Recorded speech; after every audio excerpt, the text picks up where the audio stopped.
के भैया अब गर्मी, अब सोवे के तो नसीब नहीं हुई। रात भर मच्छर काने में घों घों करी हैं और ये कुल्फी वाले सारे दिन भर पो पो करी हैं।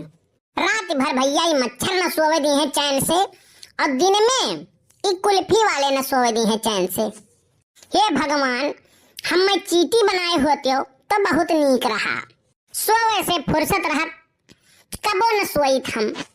हाँ, मनई बनाए दी है हो भगवान, तो कम से कम सोवे का तो मिले। हमहू है भैया एकदम भट्ट गंवार, मरे के बाद हमहू अपन मिशन भूल गए कि परेशाने नहीं करें।